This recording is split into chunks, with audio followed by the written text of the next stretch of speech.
Hi there, fellow hikers. Welcome to another hike review, this time of a hike through the southwestern part of Sarek National Park in Sweden. If we jump to the map, then Sarek National Park is roughly here. 2 years ago I did a hike through Sarek that started basically here, Aktse, all the way here up to this point here. But this year I wanted to explore another part of Sarek National Park that is maybe a little bit less visited, like the southwestern part here. For instance, to get near a small glacier here, hike over the high plateau over here, etc. So this is the hike that I will review in this video. I did this hike in July 2025 when there was still lots of snow left in the mountains, and to make it even more unusual, an ongoing 30-degree heat wave. With regards to practical arrangement, I still chose Jokkmokk here as sort of a base camp for my hike. It has 2 full-fledged supermarkets, several restaurants of choice, etc. However, if you do have most food and snacks and whatever you need for your hike already, then you can make Jokkmokk mountain station up here as your base camp. This mountain station still has a small store with some food, snacks and other items. With that said, let's get into the day-by-day hike run-through.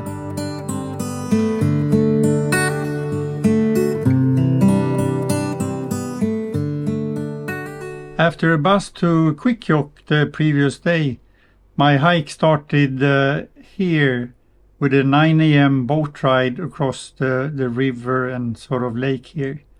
And here the boat rider was so nice that he gave us a quick mini tour of the mouth of the Gamma Jokko River. And then when I got off the boat here, I started to make my way through the forested area here. A bit of mosquitoes, but not too severe. 400-meter ascent here up to Prinskullen. Up here it was a great feeling to have reached above the tree line, to leave whatever mosquitoes there were totally behind. Already from here and during the rest of the day, the views over to the Porte Massif in the distance and the green valleys below were really beautiful. Another special experience along here was to see so many sudden meltwater streams flooding numerous flowers. Like these buttercups here that still stood tall but now entirely underwater. At the end of the day I chose a campsite near a small creek here, just south of the peak Vallespiken. You can see here the total distance was 13.5 kilometers, total ascent about 900 meters, total descent about 160 meters. So the only a little bit strenuous hike here was from the boat landing here 400 meter up to this Prinskullen at about 730 meters. The rest of the hike here very, very easy actually, and very easy terrain and beautiful views. So very enjoyable hike.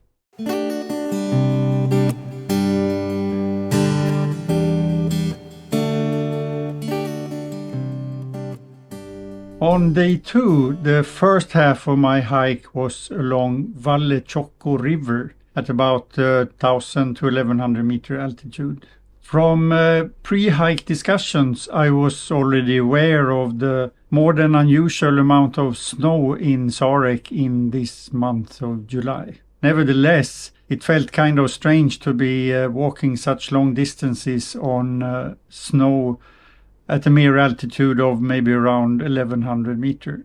And even more unusual to be doing so in the midst of a 30-degree heat wave. In other words, snow trekking in the heat of summer.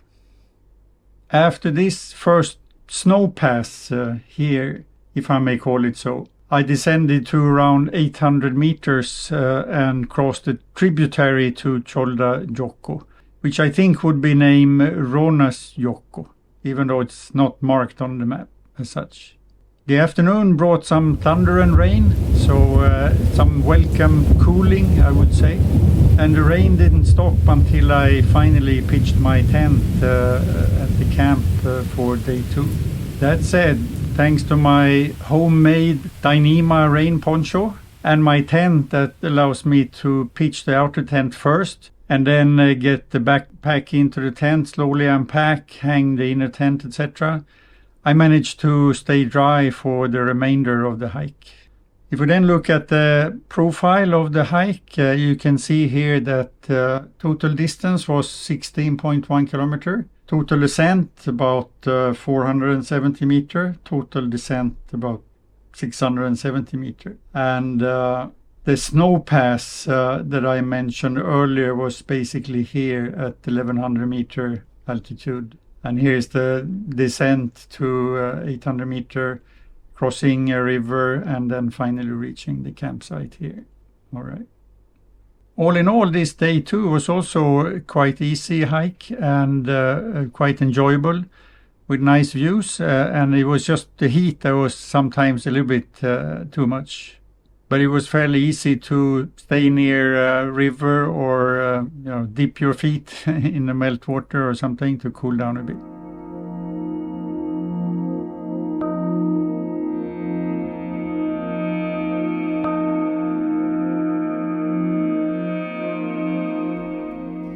In the morning of this day 3, my hike basically started with crossing the river Vuodesjoki. At the most, only knee-deep water, so it was not a difficult crossing. Shortly after the crossing, I had a close encounter with a female ptarmigan just next to the river. She was trying to draw my attention away from her chick that was hiding in the bush nearby. So I, of course, slowly tried to ease my way out of there without causing too much disturbance.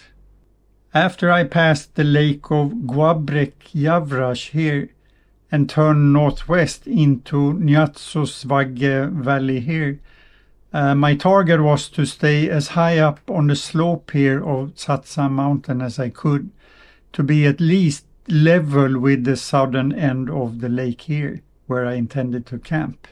This, however, turned out to be harder than expected, as the slope was filled with wet rocks, and a slip and a fall here could have dire consequences, surely. I did not manage to film myself on the most difficult sections here, but in the end I had to sort of descend a little bit more than planned, down to 800 meter, and then reascend up to a very beautiful camp spot here. Total distance of this hike was 13 kilometers and total ascent 550 meter roughly, total descent 580 meter more or less. In summary, day 3 offered hiking in quite varied terrain, essentially grass, block terrain and snowfields. It also offered a bit of excitement on the slopes of Tsatsa here, as I basically dragged myself across big boulders and rocks, wet rocks. And same as every day, I would say, I also enjoyed the sounds of familiar birds, enjoyed nice views and the colorful, beautiful flowers sprinkled here and there. So another great day of hiking.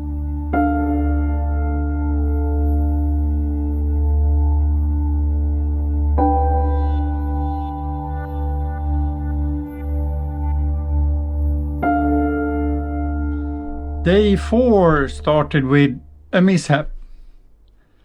Well, what happened was that I was wading across a broad section of the river here, and the water was just reaching up to my thighs. So everything felt good, and I slowly proceeded across here. However, I realized that the last 5 meters here of this broad section was suddenly getting much deeper. And after some brief hesitation, and asking myself, should I continue or should I turn back and find another place? I nevertheless pushed on, and by doing so the water reached basically my waist. Then, upon firm ground on the other side, I suddenly realized that I had forgotten my hip-mounted camera and its lens, 70 to 300 millimeter zoom. It actually reaches below my waist. So I found that my long lens now had a pool of water inside of it. So this meant basically no more close-ups of birds or animals that I may encounter for the rest of this 7-day hike. After this mishap, I enjoyed a leisurely stroll along the lake shores here in Nuatsosvagge. But I couldn't stop cursing myself and my clumsiness. As I then reached Gassajavre here, I started to make my way up the slope here of Bulkas Peak. And I tried to take a diagonal route here to sort of save some distance. But this route was not easy. It meant I had to cross more crevices and more rocks, etc. But I pushed ahead and I basically joined the river here first at 1200 meter altitude. What awaited me up on the 12 to 1300 meter pass here was a vast snow landscape. And it made me feel like I should have been using skis for transport instead of going by foot. Besides my own experience, I did look for some data, and this is what I found. And here you can see my day 4 hike in an area where there was quite a lot of snow left. And if we then look at other years here as well, you can see the previous year, 2024, almost no snow left in July. A bit more in 2023, and then 3 years ago, 2022, actually quite a lot of snow, even more than 2025. My main target for this day was to reach as close as I could get to Svenonius Glacier here, and if possible, explore the edge of it. Thus, when I reached about here, I decided to stay as high on the slope here as I could, or at least above 1200 meters, so that I would hopefully come close to the edge here. Sadly, though, the actual edge of the glacier was few hundred meters higher up on the slope here. But I was still happy to be relatively close here so I can get clear views of the glacier. So at the end of the day, I pitched my tent here in a spot that I would say had double glacier views. I could view the nearby Svenonius Glacier, but I could also view the Chekok Glacier at a distance. While this spot was nice in terms of views, it was less than ideal in terms of the ground, which consisted of fine sand and dirt and stuff. So it was level enough, but if there had been rain, it would most likely have turned into mud. Luckily, there wasn't any rain this afternoon, evening, or during the night. Total distance in day 4 was 10.8 kilometers. And the most strenuous part here was this ascent here from some 870 meter up to the snow-filled pass here. And then the rest was relatively flat. But the terrain here was quite a bit of block terrain, so it was not fast moving, it was fairly slow. Total ascent, you can see close to 600 meters, total descent about 200 meters.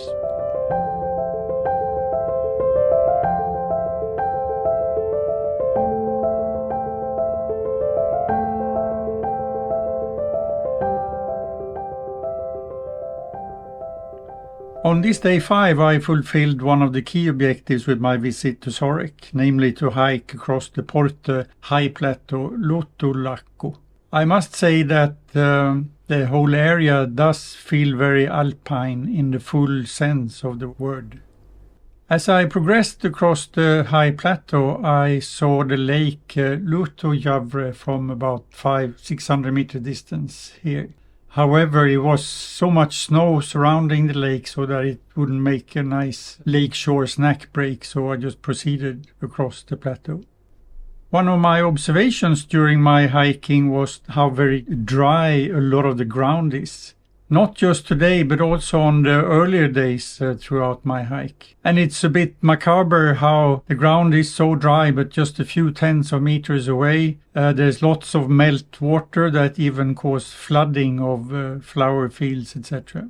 On a side note, such dry ground conditions was surely a factor in the major forest fire that was at this point in time ongoing in an area in Pearl River Primary Forest, not far away from the area where I hiked 10 days before this Sarek hike.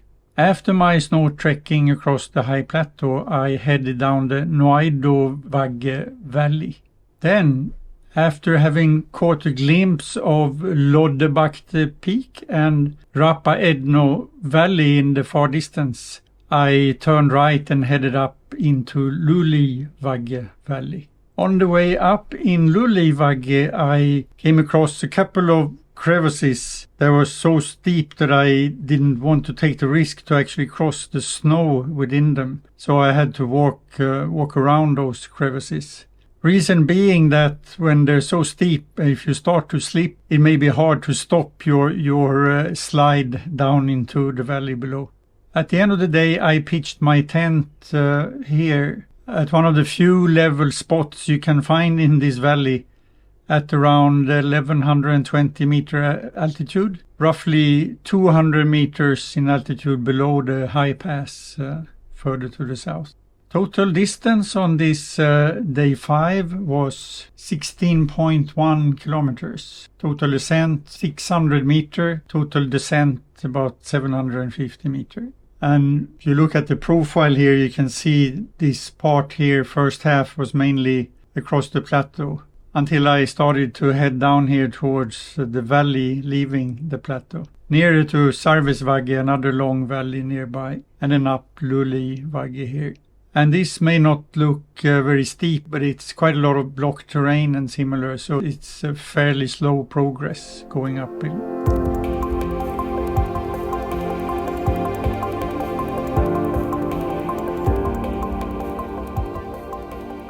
After several days of hot weather, save for some temporary respite brought by a bit of thunder and rain on day 2, the morning of this day 6 felt somewhat cold, thus the unexpected use of my down jacket. Other than that, the most surprising part of this day was to encounter a dead reindeer at the edge of a snowfield.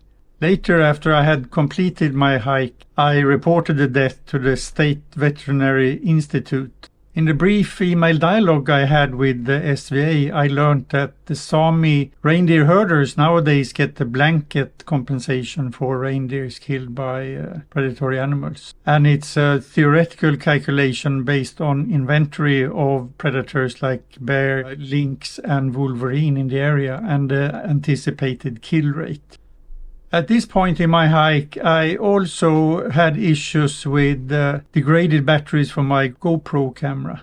So that was on top of my Fujifilm camera lens being filled with water. So I was down to only using my smartphone as camera. On top of that, I was also down to my last full power bank, which I normally preserve for my satellite messenger in case there would be any prolonged incident occurring. As such, I decided to proceed without taking much more video footage. As I proceeded here, I needed to choose on which side of the river Skaidejogos to proceed. My thinking was that somewhere along this section here, this river, because of the high water levels, would become difficult and unsafe to wade across. So the earlier I chose, the better.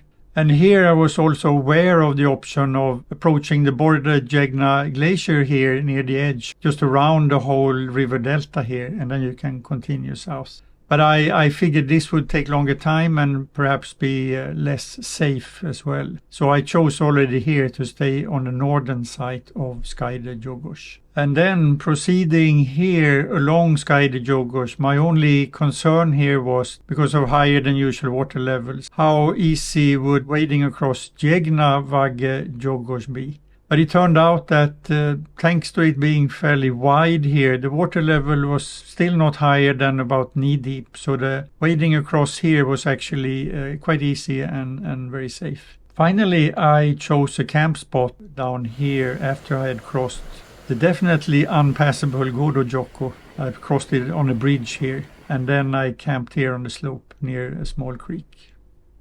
With regards to total distance, to be noted here is that the thinner line here is not a recorded GPX trail. It's a simulated path post-hike. So I only recorded here, and the reason for that was to save battery in my smartphone. That said, the total distance here for this day 6 was 13.7 kilometers.